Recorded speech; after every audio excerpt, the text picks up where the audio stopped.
Hey guys, what's up? I just wanted to make this little intro to apologize for the length of the previous episode. I'll try to make them a lot shorter from now on, and I guess I'm making it a little bit longer this stupid intro. Anyway, please enjoy Final Fantasy what? Episode 2.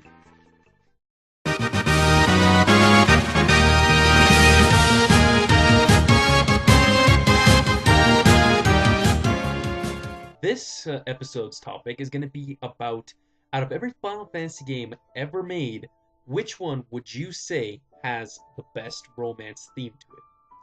It seems that every Final Fantasy game has around one specific theme that they like to follow, whether it be something along the lines of, like I said, romance, or possibly warfare, politics, religion, and even maybe the pollution of our planet. But it seems that, for me specifically, only two games really even compete when it comes to the best romance. And that would have to be either Final Fantasy IV, Final Fantasy II on our North American release, or,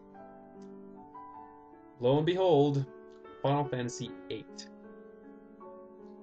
I think I'll have to start things off with a game that I hold very close to my heart, and that'll have to be Final Fantasy IV. Now, it's a fantastic fantasy RPG, and I think it's quite literally one of the greatest love stories ever told. Now, the love triangle between Kain, Cecil, and Rosa started back in 1991 when Square, not yet Square Enix, released Final Fantasy IV for the Super Nintendo and Famicom. It was then re-released several times as the PlayStation 1 bundle with Chrono Trigger in 1997, and then yet again re-released for the GBA or Game Boy Advance in 2005, and its final release for the DS, which I have yet to play, in 2008. Now, this love story is fantastic. The music is great, and is a great contender for possibly the greatest Final Fantasy romance. Now, the only game in the genre that could possibly compete with Final Fantasy IV for the best Final Fantasy romance would have to be Final Fantasy VIII. Mostly because, by most gamers that have played the genre, they kind of see Final Fantasy VIII as the only game that was built specifically on the basis of romance.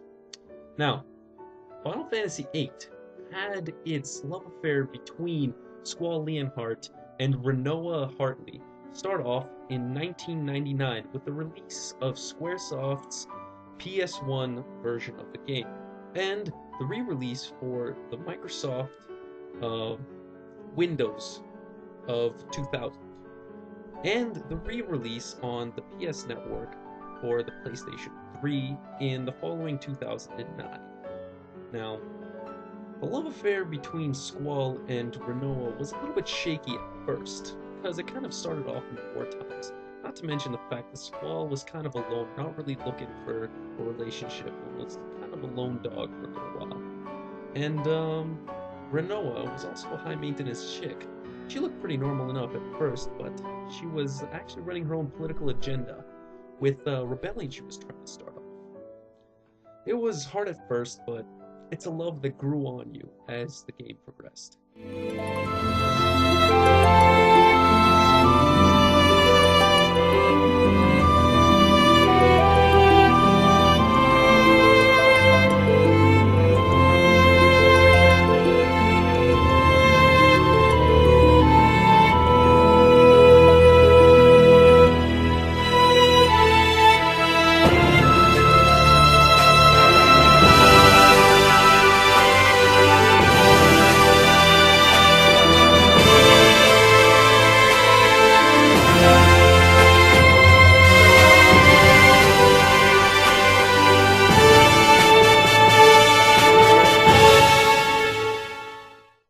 Oh god, Cecil, please don't leave her. She needs you. Oh god, just play the next.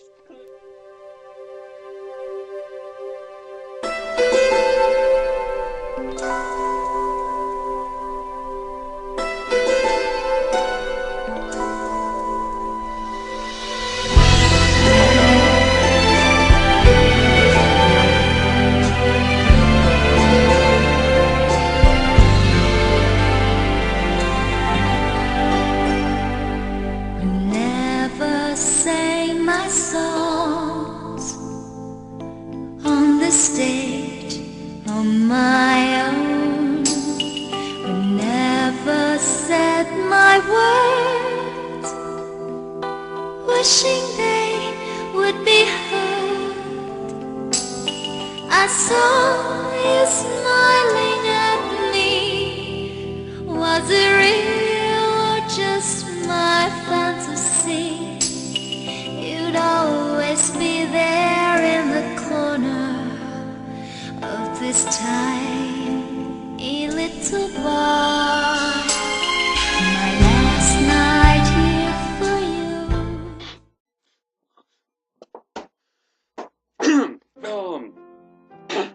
Anyway, yeah, so those are my two competitors for Best Final Fantasy Romance.